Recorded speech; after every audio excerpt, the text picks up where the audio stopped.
এখানে হচ্ছে SB64 যেটা বলে, এটি আসলে পুরো পৃথিবীর বিভিন্ন দেশ থেকে যারা নেগোসিয়েশন করেন ক্লাইমেটের বিষয়ে তাদের একটি মিলন মেলা। এখানে আসলে কি হয়, এখানে আমরা পৃথিবীর বিভিন্ন দেশের প্রতিনিধিরা একসাথে আলোচনা করেন যাতে এনভায়রনমেন্ট কীভাবে প্রোটেক্ট করা যায়, ক্লাইমেট কীভাবে রক্ষা করা যায় ইত্যাদি নানা বিষয়ে। এবং আমাদের সামনে যে নভেম্বরে তুরস্কে যে কপ সম্মেলন হবে, সেই কপ সম্মেলনের আগে কী কী বিষয়ে নেগোসিয়েশন হতে পারে সেটার একটি আলোচনা হচ্ছে এখানে। আমরা বাংলাদেশ থেকে আমাদের যে প্রতিনিধি দল এসেছে, সেই প্রতিনিধি দলের একটি সদস্য হিসাবে আমরা যে কাজটি করছি সেটি হচ্ছে যে এখানকার বিভিন্ন যে টপিকগুলো রয়েছে, যেমন এখানে জলবায়ু পরিবর্তনের কারণে লস অ্যান্ড ড্যামেজের বিষয় রয়েছে। এখানে আমরা কিভাবে কার্বন ক্রেডিট পেতে পারি সেই আর্টিকেল 6-এর একটি আলোচনা রয়েছে, এবং সেই সাথে সাথে আমরা ক্লাইমেটকে কিভাবে এম্পাওয়ার করতে পারি এবং ক্লাইমেট চেঞ্জের ফলে আমরা কিভাবে বিভিন্নভাবে কম্পেনসেশন পেতে পারি সেটা নিয়ে কিন্তু বিভিন্ন আলোচনা আমরা দেখছি যে কয়েকটি সেশনে হচ্ছে। আমি এবং আমাদের যে স্টেট মিনিস্টার রয়েছেন ফরিদ সাহেব, আমরা বিভিন্ন আলোচনায় অংশগ্রহণ করেছি এবং সেই সাথে সাথে বাংলাদেশ যাতে এখান থেকে বেস্ট যে নেগোসিয়েশনের সুবিধা সেই সুবিধাটুকু পাই সেটা নিয়ে আমাদের আলোচনা হচ্ছে।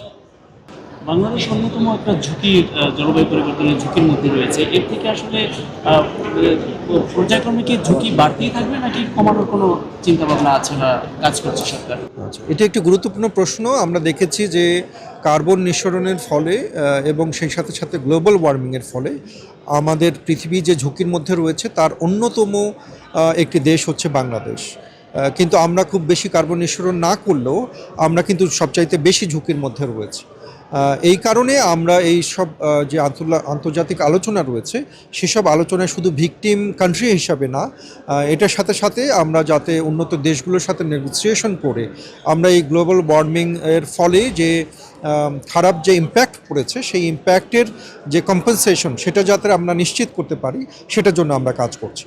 আমাদের মাননীয় প্রধানমন্ত্রী তারেক রহমান এবং তার নেতৃত্বে আমরা যে বিএনপি সরকার প্রতিষ্ঠিত হয়েছে তাদের আলোচনা এবং তাদের প্রায়োরিটির কেন্দ্রবিন্দুতে কিন্তু পরিবেশ রয়েছে। আপনারা যদি আমাদের ইলেকশন ক্যাম্পেইন এবং ইলেকশন ম্যানিফেস্টো লক্ষ্য করেন তাহলে দেখবেন যে সেখানে 5 বছরে 25 কোটি গাছ লাগানোর কথা রয়েছে, বর্জ্য ব্যবস্থাপনার কথা রয়েছে এবং সেই সাথে সাথে বায়ু দূষণ রোধ করা এবং আমরা খাল খননের কথা আমরা বলছি। এবং কার্বন ক্রেডিটের মাধ্যমে আমরা যাতে আমাদের কার্বন নিঃসরণ কমিয়ে এবং আমরা গাছ লাগানোর মাধ্যমে, বৃক্ষরোপণের মাধ্যমে এবং অন্যান্য বিভিন্ন রিনিউয়েবল এনার্জি ব্যবহার করার মাধ্যমে আমরা পুরো পৃথিবী থেকে যাতে কার্বন ক্রেডিট আয় করতে পারি সেটা কিন্তু আমাদের ইলেকশন ম্যানিফেস্টো রয়েছে। আমাদের প্রধানমন্ত্রী মাননীয় প্রধানমন্ত্রী তারেক রহমানের নেতৃত্বে আমরা পরিবেশ রক্ষার জন্য এবং পরিবেশকে যে ব্যবহার করে পরিবেশের বিভিন্ন রক্ষার যে সুবিধাগুলো রয়েছে সেটি কিন্তু আমরা উন্নত দেশগুলোর কাছ থেকে আমরা পাবার চেষ্টা করছি এবং সেটার অংশ হিসাবেই এই ধরনের নেগোসিয়েশনে আমরা পার্টিসিপেট করছি।